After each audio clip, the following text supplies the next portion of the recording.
Hello guys, खाना लिएर आइसक्यो। आज स्पेशल मैले अंडा पकौडा बनाएको छु।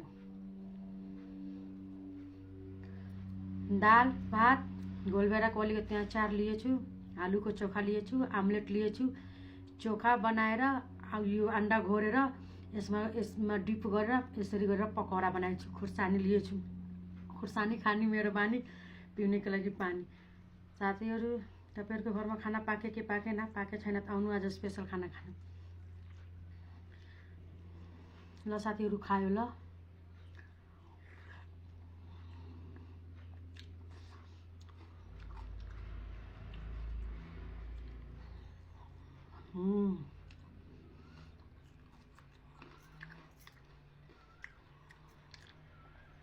आज एउटैमा सबै थोक राखिसक्यो। दाल भात चोखा अचार पकौडा आमलेट खुर्सानी सबै एउटैमा राखेको छु।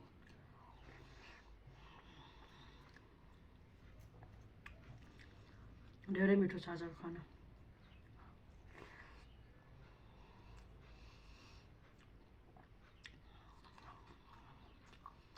अब भोलिदेखि एक हप्तासम्म केही पाक्दैन। अब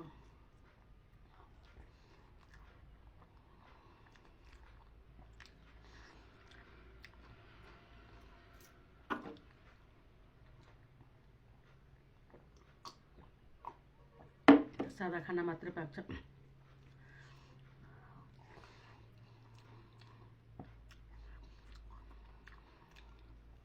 यसको तपाईहरुलाई रेसिपी चाहिन्छ त भन्नु, कमेन्ट गर्नु।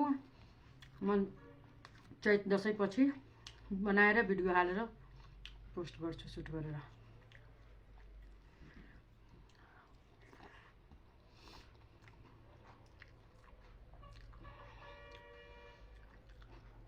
दुई थरीको बनाएको छु।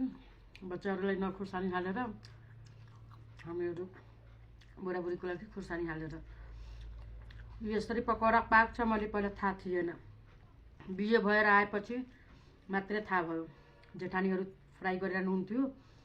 मैले सोध्यो कि किन यसरी बनाइरहनु भएको छ, यो के हो त? खाएर हेर न के हो, कस्तो हुन्छ। मैले खायो त मिठो लाग्यो। त्यही बेलादेखि म पनि बनाउँछु।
चैत दशैंमा गर्दैन साथीहरू, पूजापाठ गर्ने मात्रै हो।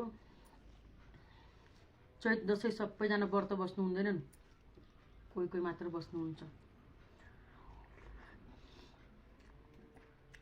यो चैती छठ पनि, चैती छठ त झन् भाकल मात्रै गर्नुहुन्छ।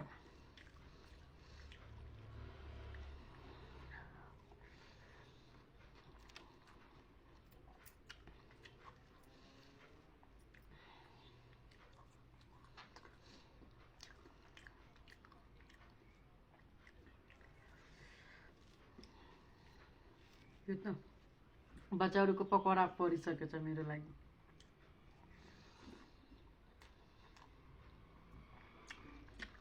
खुर्सानी भएको एउटा लिएर आउँछु।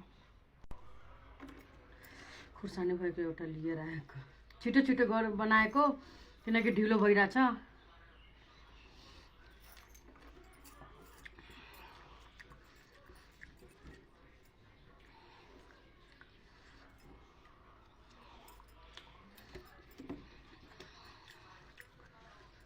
के गर्नु साथीहरू, बिहान मलाई यति हेरतार हुन्छ, भिडियो पनि बनाउनु पर्छ।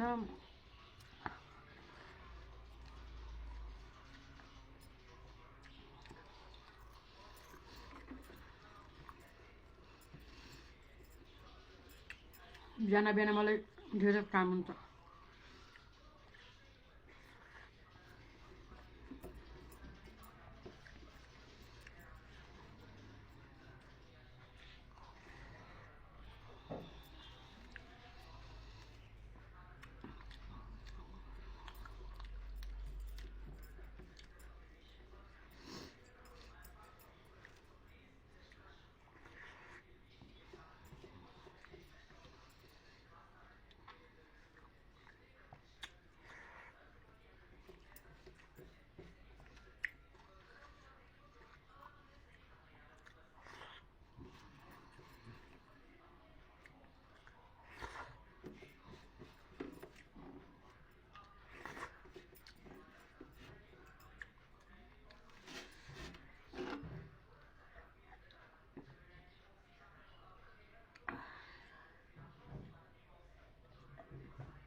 डल्लै खुर्सानी भेटिरहेको छैन, धेरै तनाव भइसक्छ मलाई।